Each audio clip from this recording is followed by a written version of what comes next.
G'day guys, I'm Can't Find the Sky and welcome to episode 10 on my Let's Play. Here we are in my storage system, which is still doing its thing. It's just got so many items to work through that I'm slowly getting programmed into the system, but it's working and it's going, so all is good in the hood. But a few things to do today. First up, need to do some mining. I've run out of redstone. I don't even want to know, like hundreds of thousands of redstone dust in this thing, which we'll have a look at in a second.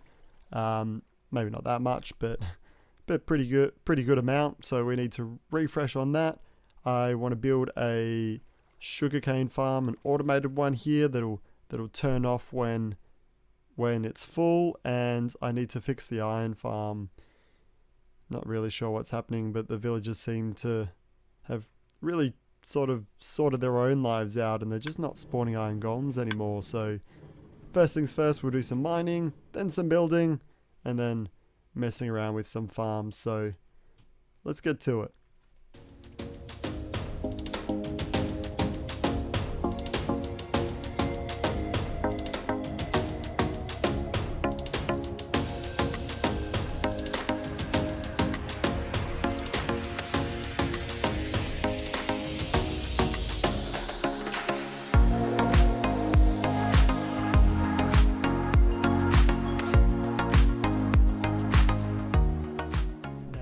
Is what I call a quick time lapse. So did a pretty good job, picked up a few stacks of redstone, but wait, what? Well, we'll get there when we get there, but picked up a few stacks of redstone if we rip out our redstone box. So got a good amount of redstone dust and all of that now, which will make life a lot easier. And I've gone through now and also hooked up an on-off switch. So we've got now a lot of arrows running through, which we'll get to in a little bit, but for our iron farm we can see over down here, not up there, down here. So I'm stuck.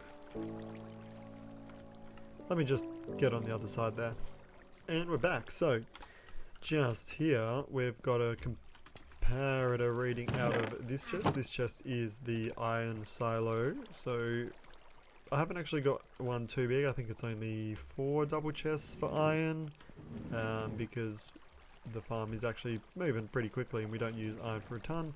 It takes a reading out this way and then we'll send the signal along, and when it's full, disable this redstone here, freezing the iron farm. Hello. He must have, yeah, okay. So obviously this is all within spawning radius of the villagers, so we got to make sure everything is spawn proof, hence all of the trapdoors and slabs. When I set it all up, I thought I was super sneaky, put those in there, and as always I forgot the observer. So that's one thing we're going to have to sort out. Silly sky, silly sky. Okay, so also I've set up another one, which is here. So this is taking out of the gunpowder item filter. And when there's a decent amount of gunpowder in this chest, this is a much larger silo. It will come across, push this piston out, and that'll send the signal down. I don't want to die. And send the signal across here, and up to... I'm stuck again. I need to carry ender pearls. I need an enderman farm actually. I need a lot of things, but we'll get there one day. Yep, there we go, and send the signal up to this dispenser, which will trigger a target block in the nether, triggering another dispenser to turn off the farm down there. I'm actually really proud of this system here. I don't think I actually did any of it on camera, but I'm really stoked with it. So using a bit of nether calculation, this one. So gunpowder comes from the farm, it flows through and gets spat out into these hoppers, which then come across to that dropper and spit them out into our collection system. So basically we're taking the blocks up, I think it's about 130 blocks through the nether through this system, and then on the way back down, arrow comes through onto the target block, sends a signal through to then fire here as well to turn either off or on using AT flip-flop, and that controls the lights. So yeah, this system here, which is a pretty small system, I could probably make it a little bit more effective, controls our gunpowder farm / brings all the items up. So I'm pretty stoked with that, and what it means is, even though the farm is down here in the ocean, there is nothing in between. So removing that big item elevator, I think, just makes this whole area look so much better.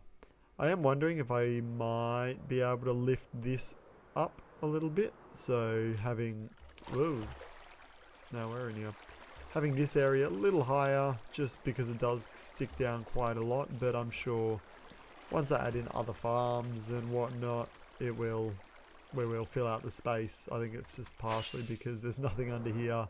It looks a little bit odd, and the beacon as well. I haven't decided if I'm going to keep the beacon or not, but step one is definitely going to be putting in the sugarcane farm up here, which is next up. So roll another time lapse and let's do some building finally. Let's go.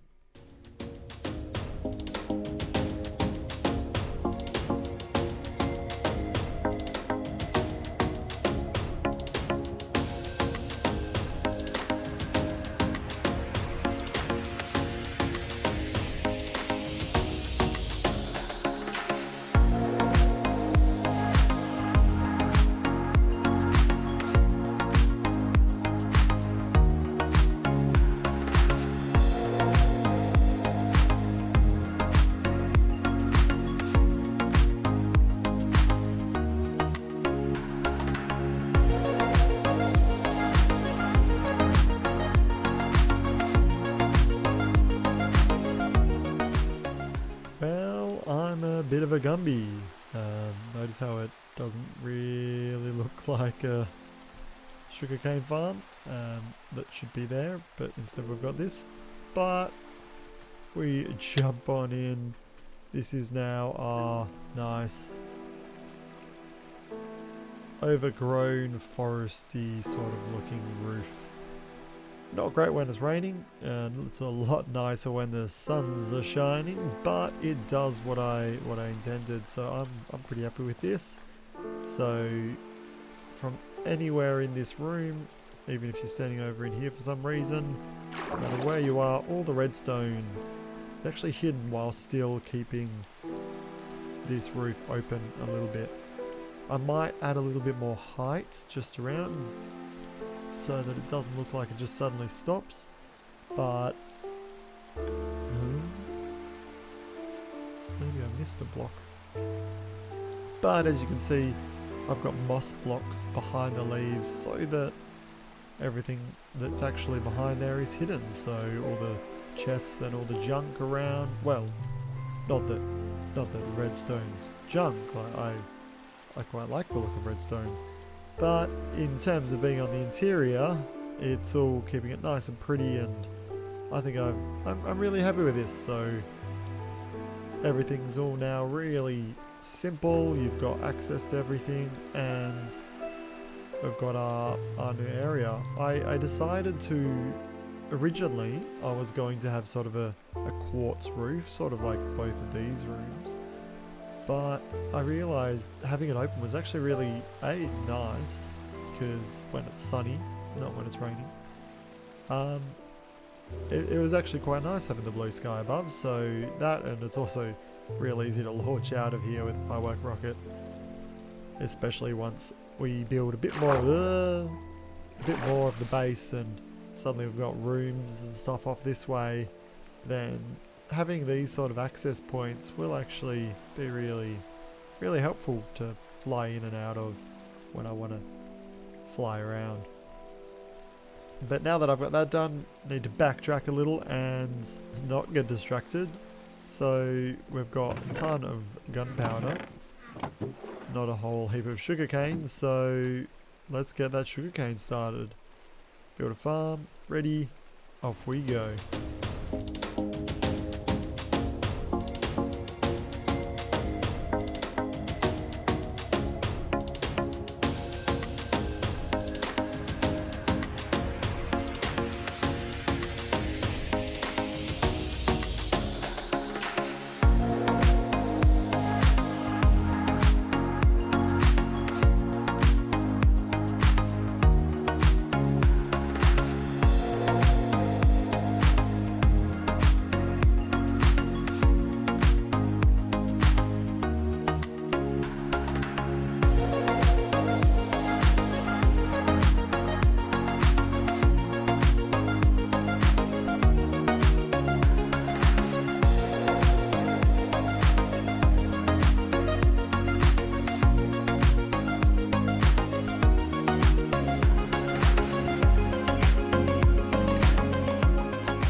You can see it sort of in front of me. I finally got around to doing it, but here is my sugarcane farm. I took Tango Text Design. I just sort of built it off memory, so I don't know if I've done anything wrong, but this is how I remembered it. And I've just done sort of, I guess you'd say, call this 4 modules. So you've got sort of 2 sides to each one. Haven't extended it long ways, or I didn't want to extend it too high because I still wanted to have it hidden behind moss there, which we had to make a slight change to. But here it is. You can see the iron bars running down the middle to catch the sugarcane and send it into the water and just carry us along, dropping us into these hoppers. Real simple design, definitely worth doing. And it's been ticking along, so we'll see what it's been doing since I finished the time lapse. But I've also got this system running up here, which wasn't in his design originally, but basically it's now automatic to turn on and off at the bottom based on how much sugarcane we have. So I had to change it slightly from what you would have seen in the end of the time lapse. I was having trouble with the redstone block powering the pistons, so I've just changed it to have a slime block in between and glazed terracotta so that that doesn't stick to our slime block, which means that should work now with the 1 tick pulse coming up and moving that up or down to power everything and shut off the farm once we're full. If we drop down, I'm pretty stoked with how well this fit in. So using this vertical redstone signal, basically if we look down we can see we've got comparators, and once we get more than 1 full chest in that double chest, signal in that comparator will turn on and that will pull down the soul sand, so turning off this water column, sending that signal up and turning off the farm once we take it out, then vice versa, and that'll pull it back down, or put it back up I should say, turning on the bubble column and turning the farm back on. So continuing with having all the farms in this area automatic based on what we have in storage, and squeezing that in here, I just, right next to everything, I'm so happy with that. I was afraid about water around redstone. I was like, I'm not going to be able to fit it anywhere, but it worked out pretty darn well, so I am stoked with that. Had to lift up the moss blocks slightly. Added a bit more foliage as well. Might add in a little bit more, just trying to make it look as natural as possible. But basically now, if you're standing right back here at our brewer, you can you can see, well, you can't see I should say, the sugarcane farm, which is exactly what I want, hiding our redstone from the inside but having it all exposed to the outside, which is pretty much what this base is, and that's what I'm really actually enjoying, trying to get a bit better at building, but still, oh my gosh,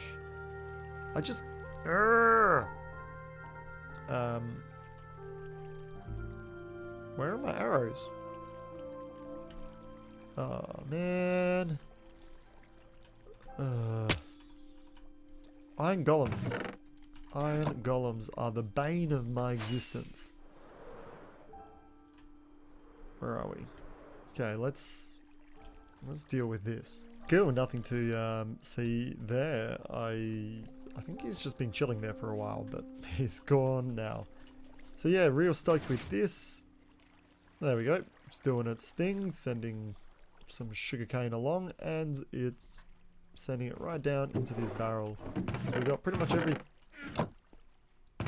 Maybe we'll swap those.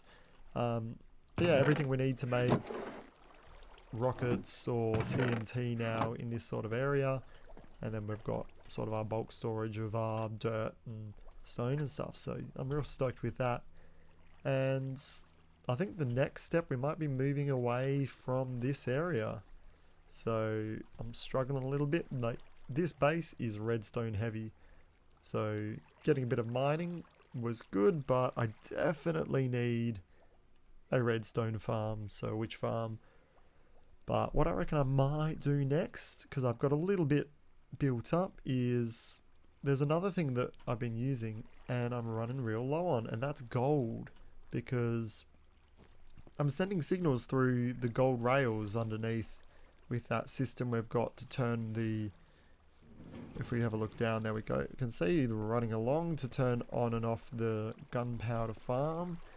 And I'm going to keep sending signals just because it's a bit more lag friendly than dust. And I need golden apples for my villagers as well, because I currently have no farmers. They're all zombies back at the old starter base. So I need a lot of gold. So I'm thinking next episode we'll head into the nether and get ourselves sorted with a proper bartering and gold farm, because I'm struggling. Like, I need to keep going and mining for more, and it's a pain. I like to play Minecraft without mining. that's the good way to do it, because you just get everything automatically. So next episode we'll head here, probably into the nether, onto the roof. I haven't been on the roof yet in this world, so that'll be fun. Get ourselves set up with a gold farm, and then we can move from there to a redstone one. But ooh, we can actually turn this light on. Pressing the wrong button. Okay, let's grab some sugarcane. I think we need 25-ish. And let's finish off the episode with another farm on, which, who knows, actually we should be able to see it pass through, but it's a little slow, takes its time, but this is going to be good to turn on. But yeah, I think next time we're going to go for the gold and the redstone, which we really need. I need those two desperately. From there we can get everything else going, because if we don't have those two, we sort of can't do anything else. So let me know what you think of my build. I like to think I'm sort of improving. I was never really much of a builder. Not really sure what I am really, but let me know what you think of this room now that it's finally finished with a blue sky above. And feel free to say hi and any recommendations on what you'd like to see me do. But I'll catch you guys next time. I've been Can't Find the Sky. See ya.